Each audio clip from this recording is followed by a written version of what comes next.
Bonjour à tous les amis, alors c'est par cette météo pluvieuse que je me retrouve à l'abri pour l'introduction de cette vidéo où je vous emmène avec moi pour passer les 10 derniers jours de ma vie ensemble sur le terrain pour cette troisième vidéo sur les travaux de printemps. Alors je vous partage 4 réflexions de terrain sur les questions que je me pose, les observations que je peux faire, mais aussi les mises en action qui en découlent, car vous êtes nombreux à me demander de la préconisation, alors qu'en réalité on essaye de tout faire sur cette chaîne pour vous apporter des éléments de compréhension, car les meilleurs techniciens sur les fermes, sur vos fermes, c'est vous les amis, c'est vous, je n'arrêterai pas de vous le répéter, mais on peut apporter des éléments de compréhension, des exemples d'itinéraires techniques, des exemples sur nos réflexions, et c'est sans doute ça qui amène le plus de réponses, car dans beaucoup de cas, les mêmes personnes qui vous ont dit il y a quelques années qu'il ne faut plus travailler le sol vont vous expliquer aujourd'hui qu'il faut les fissurer, et puis demain qu'il faudra peut-être les relabourer, enfin bref, on voit vraiment beaucoup de choses qui font que les agriculteurs se sentent dépendants de personnes qui leur donnent des modes d'emploi. Et donc, on ne fera pas ça sur cette chaîne, et j'ai hésité à vous mettre cette vidéo, car il n'y a pas de belles machines qui tournent, de beaux effets de caméra, etc. C'est 4 moments de terrain où on est à côté de l'outil, on regarde nos sols, je vous montre des mottes, je vous donne des exemples de parcelles voisines, bref, j'essaye de vous apporter mon cheminement de réflexion. Alors dans une première séquence qui vont durer toutes environ 3 minutes, on inaugure notre nouvel outil avec des points de droite et je vous explique pourquoi je mets en place cette stratégie de reprise de travail du sol malgré la météo avant, malgré la météo surtout annoncée après. Dans une seconde séquence, on reprécise pourquoi la météo du jour de cette intervention est vraiment importante et participe à la qualité de cette reprise, surtout dans des sols très argileux et drainés. Je profite de l'opportunité de la présence d'une parcelle voisine pour analyser avec vous le mode de reprise le plus courant que nous avons autour de nous, celui qui consiste à faire sécher le sol en le bouleversant totalement, le remettant à zéro, comme si on était en labour, mais sans labourer. Et c'est une technique qui est très utilisée, mais qui finalement, vous allez le voir par les observations, ne donne pas forcément les mêmes résultats, je précise, sur le sol. Et c'est pour nous un objectif important, donc là on va observer les mottes, etc.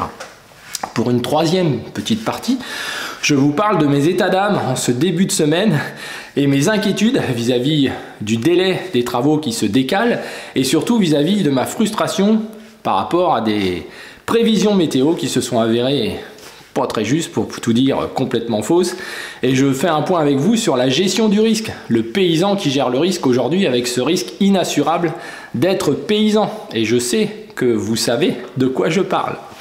Quatrième séquence, on retourne dans des sols argileux et on fait un petit bilan, pourquoi je ne sème pas mes maïs ou mes tournesols directement.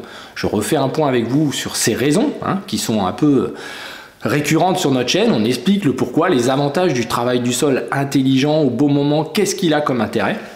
Donc on refait un point là-dessus, on se pose la question et on apporte surtout la réponse pourquoi les sols qui sont équilibrés sèchent moins vite que les autres types de sols et font que moi je ne peux pas semer à la même vitesse qu'un collègue qui va être dans d'autres techniques de travail du sol. C'est deux modèles différents, deux fonctionnements différents avec des objectifs qui ne sont pas les mêmes et c'est important d'en parler. Et puis dans une cinquième séquence, c'est la fête du travail, et donc je vous dis ce que je fais en ce 1er mai, toujours pareil avec un petit point météo, et on en profite pour faire d'autres travaux, d'autres mises au point, et se préparer normalement à la suite des événements si la météo est plus clémente. Alors si tout ça, ça vous intéresse, vous êtes les bienvenus sur la chaîne Sam Agriculteur Indépendant, et Sam c'est moi, et en route pour ces séquences les amis.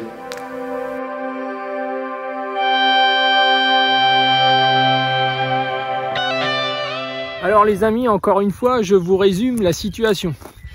Donc on est vendredi, ils annoncent de la pluie ce week-end et la semaine prochaine, selon les météos, plus ou moins beaucoup. Donc moi je n'ai encore rien fait et là j'inaugure mon nouvel outil dans certaines parcelles drainées, assez argileuses, où là j'arrive enfin au ressuyage nécessaire pour faire du très bon travail. En temps normal, j'aurais juste préparé mon lit de semences et j'aurais semé derrière. Mais là, avec la pluie qu'ils annoncent, j'ai peur de devoir réattendre à nouveau derrière cette pluie 15 jours, que tout se passe bien. Si il pleut les 30 ou 40 mm annoncés, vous voyez ce que je veux dire. Alors ce sera peut-être rien. Donc là, l'idée, j'inaugure mon outil en passant 11 cm, 12 cm précisément, puisque maintenant, j'ai la profondeur, ça rigole plus. Donc voilà, donc 12 cm pour qu'il puisse travailler, parce que c'est quand même un outil qui a besoin un petit peu de travailler, de réégaliser les roues de glypho, etc. Ça fait qu'en clair, s'il pleut dessus, ce sera pas super, c'est pas ce que je préfère, mais je sais que ça va fleurir assez vite. Pourquoi? Parce qu'il y a une belle structure, il y a des belles mottes, hein. Voilà, c'est un travail qui est fait en temps et en heure. La terre est très froide, hein. Donc c'est pas du luxe que d'ouvrir, malgré une belle structure, hein, qui n'a pas été refermée. Ce sont des sols là très fragiles et je sais que s'il repleut dessus, sans que j'ai touché, ben, je vais devoir, je vous le dis, attendre encore une quinzaine de jours. Et là, à force, on va se retrouver au 15 ou au 20 mai. On pourra éviter, ce serait bien. Voilà. Donc c'est parti pour ça. Donc je vais faire plusieurs parcelles difficiles, que je sais difficiles en tout cas. Si la pluie ne me prend pas avant, puisqu'à priori demain il doit pleuvoir. Mais voilà, au moins les parcelles les plus exigeantes ici sur la deuxième ferme seront faites. Donc voilà, hein, donc en termes de travail, vous connaissez l'outil. Je vous en parlerai à un temps plus calme, parce qu'il y a quand même beaucoup de modifications par rapport à l'ancien. Donc il y a des choses quand même intéressantes, intelligemment pensées pour le consolider, le renforcer à certains niveaux, au niveau de l'hydraulique aussi. Vous voyez, je travaille pas creux, j'ai même pas la masse arrière, j'ai une petite masse à l'avant. Donc je suis vraiment comme un petit déchômage en fait. Mais ça va faire une verticalité. Et encore une fois, l'intérêt de l'espace entre les dents, c'est que les zones non travaillées vont faire que ça va sécher tout doucement. C'est pas comme si on explosait tout, que tout sèche en même temps. Quand il y a des conditions après qui changent de soleil, etc., là ça va fleurir tout doucement parce qu'il fait un temps très gris. Donc ça c'est plutôt positif, c'est ce qui m'a poussé à agir. Ce matin encore, j'étais pas décidé et là je me dis bon, faut bien avancer un petit peu parce que j'ai peur de me retrouver avec les 80 hectares à devoir faire d'un coup, avec cette fois un séchage rapide si jamais il refait chaud, grand soleil, et tout seul, préparer, semer derrière sans perdre tout ça. Là je pense que c'est une sage décision, on va dire ça comme ça, hein. Et puis il faut se convaincre soi-même, mine de rien. Alors cette fois j'y retourne les amis, c'était juste vous dire ça, hein, donc inauguration, donc c'est quand même un moment important, hein. C'est pas tous les jours. Voilà, alors oui, tiens, entre parenthèses, l'étançon a grossi, hein. Donc on a un étançon de 30 de largeur. Donc c'est bien parce qu'avec nos pointes rallongées, que je vous montrerai prochainement, ça fait beaucoup de contraintes, mine de rien, sur l'étançon. Bah là, on sent que c'est rigide, ça ne bouge plus. Donc ça, c'est plutôt positif. Voilà, et bah écoutez, on y retourne. Je vous tiens au courant au fur et à mesure. Alors là, on est dans une parcelle plus argileuse. La parcelle de tout à l'heure, je l'ai terminée et on voit que ça fleurit pas derrière. C'est-à-dire qu'on est vraiment dans un assèchement très très progressif et surtout des sols froids et finalement encore bien humides. Et ça, c'est une belle lecture aussi, hein. On pourrait, avec des outils, revenir semer, etc. Mais on sent que la terre n'est pas prête. Il ne faut pas la violenter, hein. Faut y aller en douceur. Donc là, j'ai un collègue agriculteur juste à côté avant qu'on revienne voir là. Donc moi, j'avais un couvert ici, hein. Donc on voit les trous des radis d'ailleurs, encore présents, hein, vous voyez un petit peu partout. Donc c'est des sols plutôt fragiles, humides, drainés, hein. Il y a même des mouillères ici, enfin il y avait, on va dire. Et là, mon collègue agriculteur, lui, il n'avait pas fait de couvert. Et en fait, on voit que le sol a bien souffert. Et là, il a repris son sol en travaillant assez profondément. Et là, on voit vraiment ce qu'on ne voudrait pas. Moi, n'ayant pas d'outils animés, je serais incapable de reprendre le sol. Alors, il l'a laissé se réchauffer et sans doute, il l'a fait pour que ça ressuie, en fait, hein, pour pouvoir venir semer. Mais bon, vraiment, c'est un travail assez violent. Hein, on voit qu'au niveau des formes de motte, tout est très très très anguleux en fait, hein. Voilà, donc c'est un signe de fatigue. On a une lecture simplement en regardant le sol comme ça, hein, par rapport à la vidéo qu'on a fait sur les labours. C'est un petit peu ça, les codes, la lecture du sol. On sait déjà que forcément il n'y a pas eu de couverture. Alors il y avait le chaume, il y a eu les repousses, mais c'est pas la même chose qu'un couvert actif. Et là en fait il a, je pense, remis tout à zéro par un secoué, quoi, comme avec un outil type chisel ou ce genre d'outil, hein, qui fait un pseudo labour. Donc voilà, donc il n'y a pas d'architecture là comme c'est là, c'est complètement remis à zéro, on va dire, hein, c'est réaéré artificiellement. Alors évidemment là ici c'est un peu différent, hein, on est plus sur le sol, les couverts ont été détruits assez tôt, donc finalement on a un petit léger verdissement. lié au fait que le couvert, par rapport à l'année qu'on a eue, il aurait pu être laissé plus longtemps. Hein, c'est ce qu'on peut voir avec du recul, mais ça on le sait maintenant. Et on voit que là, ça c'est bien mangé par les vers de terre à droite à gauche. On a encore un peu de paille, c'est des sols qui ont besoin de progresser encore. C'est pour ça que je les reprends comme ça. Quand la majorité des autres sols, je vais les reprendre avec l'outil à 10 comme pour les orges de printemps, juste faire un lit de semences. Mais là, je sais, ce sol-là est en convalescence, que s'il repleut dessus, je ne vais pas pouvoir y revenir aussi facilement. Il va être lent à sécher. On voit que là, c'est encore juste. Et comme on l'a vu tout à l'heure, la terre est très très froide. Donc, c'est important de reprendre ça verticalement. Là, je suis à 11 cm. Je vais me mettre moins que ça. Je pense que 9-10, ce sera bien suffisant. Par contre, la différence, voilà, c'est sur les mottes, vous voyez, sur l'architecture qu'on a déjà. Hein, voilà. Ça va faire du bien de fleurir, on voit que c'est juste le moment. Hein. Vous voyez? Allez, on y va, assez de blabla. Alors c'est parti les amis pour une nouvelle semaine, et pour tout vous dire, en ce premier jour de la semaine, je suis un peu dépité. J'ai pas très bien dormi, je suis même un peu inquiet, car j'ai reporté beaucoup de travail, et tout va se cumuler évidemment, hein, comme beaucoup d'entre vous sans doute.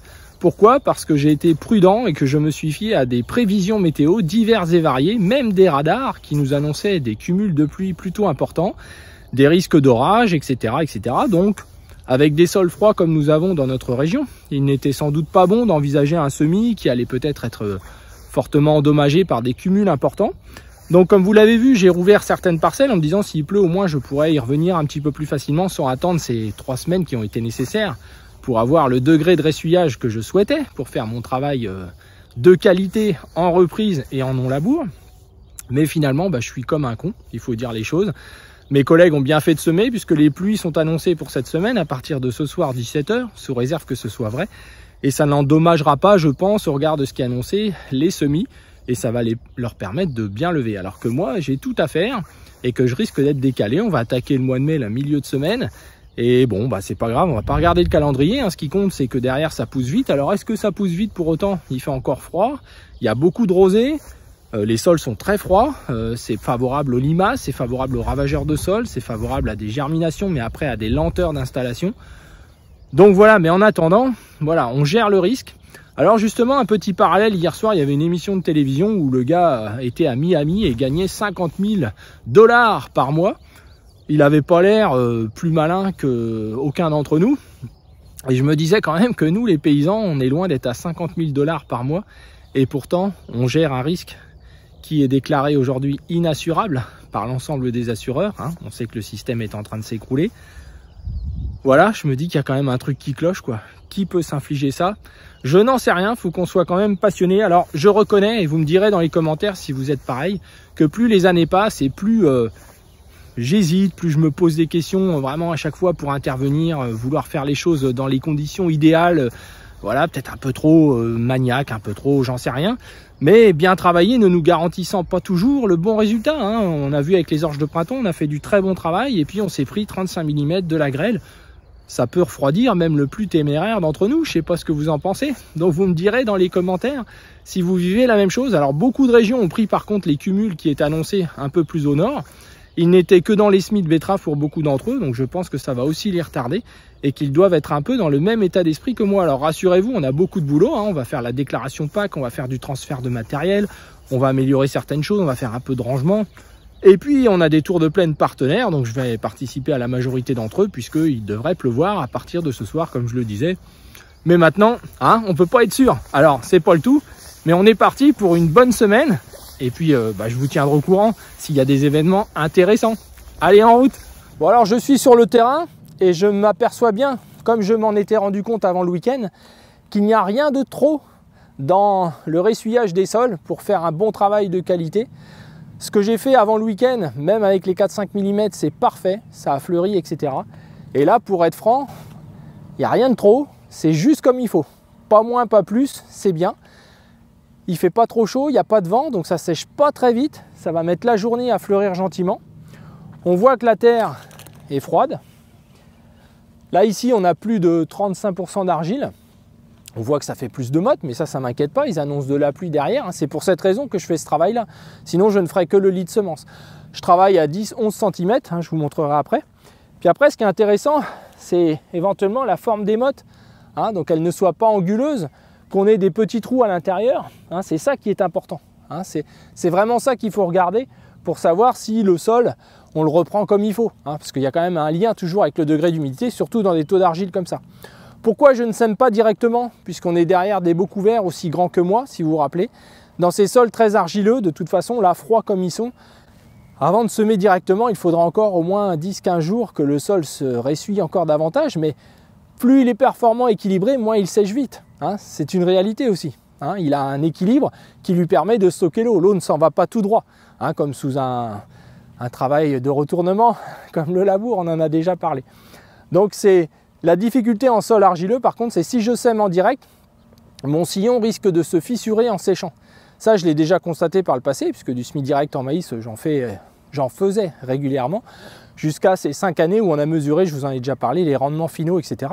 Et on a vu que malgré une belle structure, on est derrière un beau couvert. Vous vous rappelez, on avait fait une vidéo un soir de soleil couchant, je vous mettrai le lien, où on avait regardé en détail cette structure qui est très très belle d'extérieur et qui montre bien, voilà, on a des cabanes, vous voyez, partout. C'est un sol en bon état, dynamique en tout cas. Au bout de 12 ans, là, on voit qu'il évolue bien. Et bien, voilà, sur le sillon du semoir à maïs, en séchant, ça s'ouvrirait en fait. Et ça pourrait pénaliser la levée de la graine, surtout si ça végète un peu, que ça met du temps. Donc je pense que le travail là va me permettre de revenir facilement, même s'il pleut dessus, avec ma création d'un lit de semences. Forcément, je serai obligé de le faire pour réduire un petit peu les mottes, améliorer mon désherbage et avoir justement une tenue par une microporosité à l'assèchement qui sera propice à une bonne levée des graines, même avec le semoir monograine qui va bien appuyer tout ça, etc. Ce ne sera pas un sol d'hiver qu'on prend, qu'on fait un sillon dedans et qu'on sème dans nos régions à nous, au nord de la Loire, et dans ce type de sol, c'est souvent voué à l'échec. Alors le strip till pourrait être une méthode, où là je le passerai pour revenir semer un peu ultérieurement, mais par contre ça ne dynamise pas l'ensemble du sol, ça ne répare pas, ce que je ne fais pas non plus là. Là je suis à, comme je vous disais, une dizaine de centimètres. Ça fait vraiment un travail minimal pour ce type d'outil, vous voyez. Donc on est vraiment voilà, à un tiers du socle, quoi. C'est juste pour bien effacer toutes les traces de roue de broyage, avoir une verticalité qui va faire que je ne fais rien de négatif, même si ça peut être frais par endroit. Ça va faire fleurir un peu. S'il pleut, ça sèchera plus vite que si je laisse le sol dans son état originel, même si la structure est belle. C'est le principe du sol vivant, il garde l'humidité. C'est ce qu'on a tous comme souci. C'est pour ça que l'option patience, croyez-moi, il faut prendre la maxi, celle qui est blindée à ce niveau-là. Voilà. Allez, on continue. On est le mercredi 1er mai, la fête du travail. Alors, je vous propose un petit résumé de la situation, encore un. Donc, en ce mercredi 1er mai, on a pris 9 mm là dans les 2 jours qui viennent de passer en plusieurs fois. Il fait très lourd aujourd'hui. On est en vigilance orange pour ce soir à partir de 18 h. En tout cas, on est à 1 km d'un département qui est dans ces 7 départements en vigilance. Donc, orage, violent a priori. Donc, c'est vrai que lourd comme il fait, ça sent pas bon. Et on est que avant midi. Donc du coup j'ai terminé mes préparations sur la deuxième ferme, en tout cas celle que je voulais faire. J'ai laissé 25 hectares que je n'ai pas touché, car ce sont des limons, je sais que mon lit de semences va se faire tout seul. Hier j'ai fait un tour de plaine sanitaire, observé un peu toutes mes cultures, et j'ai donc été voir ce qui a été préparé. C'est magnifique, ça a fleuri très gentiment, le temps était propice à ça, la pluie qui est tombée dessus, impeccable. Et puis il n'y a pas à dire, dit que les structures sont bonnes, assez vivantes, eh bien je sais que ça va être du jardinage, c'est comme la peinture. Quand c'est bien préparé, bien pris au bon moment. Après, quand il n'y a plus qu'à peindre, c'est de la blague. Donc le pinceau est prêt. Je suis en train de, je vous dis, faire les derniers petits peaufinages. J'ai reçu des pièces du constructeur, j'ai des petits roulements à changer. J'ai vu que j'avais 2 vis que j'avais oublié de resserrer. Et oui, parce que souvent on n'a pas le temps. Alors là, je vais bien prendre le temps quand je l'avais transformé en tournesol. Donc là, voilà. Donc je suis en train de vérifier tout ça et ça va être mon programme de la journée. Faire les réglages des différents engrais, faire les réglages pour les doses de semis et puis on sera prêt à faire feu le moment venu. Mais j'ai peur pour cette semaine si jamais ça s'annonce comme prévu, mais derrière ça a l'air d'être bon pour la semaine prochaine. Ça s'approche les amis, ça s'approche. En tout cas je vous tiens informé. Alors nous arrivons à la conclusion de cette vidéo qui j'espère vous a intéressé, vous a apporté des éléments de réflexion mais aussi des éléments de compréhension avec des illustrations de ce vers quoi on essaye de tendre, vers les sols vivants, les sols dynamiques, qui ont pour conséquence de ralentir leur reprise. On ne peut pas y retourner aussitôt que dans des sols artificialisés, car justement, ils conservent mieux l'humidité, hein, on a pu le voir dans cette vidéo. C'est un élément à prendre en compte de manière importante. On est moins tout-terrain que certaines autres techniques, hein, comme le labour ou le fait d'exploser le sol complètement, c'est-à-dire de le remettre à zéro pour qu'il sèche, justement. C'est des choses qui permettent d'accélérer le temps d'intervention, d'intervenir plus tôt, mais on ne va pas forcément vers la ligne que l'on s'est fixée d'un sol plus vivant qu'on ne l'avait avant en ne travaillant plus le sol de la même manière. C'est l'objectif normalement. Alors on restera toujours sur cette chaîne sur des éléments factuels, des éléments de compréhension. On n'ira pas vers ce qu'il y a de plus facile, qui est la préconisation pure et dure, malgré qu'il y a déjà beaucoup d'éléments assez clairs pour en déduire des itinéraires. D'ailleurs, vous êtes nombreux à me témoigner en message privé ou par téléphone même de ce que vous avez mis en place depuis 2 ans avec succès, et je vous avoue que ça m'étonne toujours autant. Beaucoup de nos partenaires, on va beaucoup plus loin bien sûr avec nos partenaires, on parle parfois d'éléments plus précis, de choix d'outils, de choix de dents. Voilà, c'est important, c'est quelque chose on va vers de la préconisation, mais vraiment dans un dernier temps où notre challenge dès le départ, c'est la cohérence. Le plus important, c'est ça. Et nos partenaires agriculteurs nous font confiance et ne reviennent pas en arrière. Après 20 ans, c'est ce qu'on constate. Toutes les personnes qu'on a accompagnées ne reviennent pas en arrière dans les techniques de transition, d'approche globale du sol à la plante. Et c'est ça la clé. Un raisonnement et une compréhension d'une approche globale du sol à la plante, ça va s'adapter dans tous les types de sols, dans toutes les régions de France, à la différence d'une préconisation sur un outil ou sur un mode d'emploi de tel ou tel programme phytosanitaire pris tout seul, alors qu'on devrait raisonner en programme et non sur un mode d'emploi d'une intervention. Et c'est ce qu'on voit partout sur les réseaux sociaux, ce côté binaire derrière sa chaise, de ne pas chercher à intervenir. Alors si vous êtes encore là, c'est que vous avez toutes les chances d'aller plus loin, de ne pas vous contenter d'observations de beaux matériels, etc., mais d'aller plus loin vers des éléments factuels de compréhension, comme on a pu le faire dans cette vidéo et dans beaucoup d'autres auparavant. Malgré tout, vous m'avez demandé une vidéo sur la fissuration, on va y revenir plus en détail. Ok, ça ce sera fait. On fera une vidéo aussi sur la transition, labour, non labour. Vous êtes nombreux à nous écrire, à communiquer avec nous. Plus de 70 nouveaux partenaires vont rejoindre les 100 nouveaux partenaires qui sont revenus avec nous l'année dernière. On filtre, on vous le rappelle, écrivez-nous un courrier sur Phytosol, ne me demandez pas en direct, etc. Présentez-vous, votre ferme, vos objectifs, avec qui vous travaillez, comment vous souhaitez, quelle direction vous souhaitez prendre.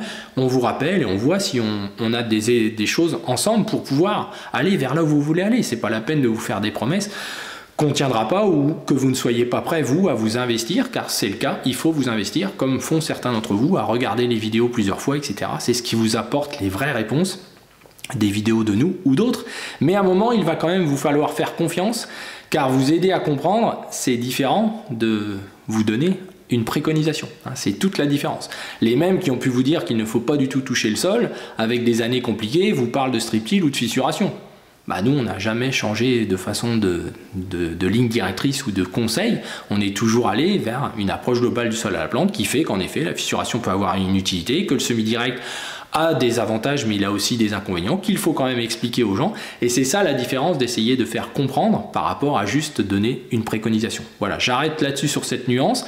Je vous dirais que merci de l'accueil que vous avez fait sur la vidéo labour non labour. Elle m'a demandé beaucoup de temps, je m'y suis repris à 2-3 fois parce que je voulais être le moins provoquant possible, blesser le moins de personnes possible, pouvoir avoir ce que l'on fait nous au quotidien. En fait, on n'a pas de chapelle par rapport à ça, ça fait trop longtemps qu'on est là-dedans pour s'embêter à perdre son temps avec ça. Par contre, on voit beaucoup de gens déçus qui ont cherché qui ont eu des échecs pendant leur période de transition, etc. Si vous voulez aller plus loin, c'est pas par une vidéo qu'on fera sur la transition que vous allez avoir toutes les réponses. Donc voilà, on vous le dit honnêtement, ça va vous prendre 2-3 années pour ceux qui sont partenaires avec nous pour bien appréhender les choses. Ça fait beaucoup de choses qui changent parce qu'on prend soin de tous les éléments, depuis le choix des engrais jusqu'à limiter ça, et ça ne nous fait pas intervenir aussitôt que d'autres, puisque la caractéristique du sol vivant, on l'a vu dans cette vidéo, c'est qu'il reste frais, humide, il conserve l'humidité plus longtemps, donc on ne peut pas, sauf à artificialiser un petit peu le sol, intervenir aussi rapidement. Alors on espère que ça portera chance, mais en tout cas, c'est 2 systèmes qui sont différents l'un de l'autre. Un système est moins tout-terrain, c'est l'agriculture de conservation. On a du mal à faire les choses en temps et en heure, de manière systématisée, sans souci. Faut être honnête vis-à-vis de ça. Ce qui sera moins le cas, on l'a vu dans la vidéo labour non labour, lorsqu'on laboure ou lorsqu'on secoue le sol dans son entièreté pour le faire sécher, par exemple, on peut intervenir parfois un peu plus rapidement. Alors la météo semble vouloir aller du bon côté, donc au milieu de tout ça, on va essayer de travailler, parce qu'il y en a gros à faire, je vous le rappelle, 80 hectares environ. Et puis pensez à liker cette vidéo si elle vous a intéressé, pensez bien sûr à la partager, c'est presque aussi important, et à répondre par vos commentaires aux quelques questions que je vous ai posées dans cette vidéo afin de créer l'échange et puis qu'on puisse continuer d'avancer. Je vous prépare aussi une vidéo sur les fiabilités matérielles puisqu'il y a eu une bonne réception et beaucoup vous m'avez mis des commentaires sur ce sujet. Par contre, j'aurais besoin de votre aide. Pour la première, j'ai déjà beaucoup d'éléments, mais si on en refaisait une tous les 3-4 mois, ça pourrait être intéressant pour mettre un petit peu la pression positive sur les constructeurs, mais aussi une pression, quand ça a besoin d'être, négative, un peu en colère sur des sujets qui devraient avancer et qui n'avancent pas. Même si majoritairement on peut dire que nos constructeurs essayent de faire leur maximum et nos concessionnaires aussi. Mais il se trouve qu'il y a quand même des choses assez étonnantes sur le terrain et je pense que vous me le confirmerez dans vos commentaires. Alors je vous dis à bientôt les amis, bon courage et puis force et honneur à tous.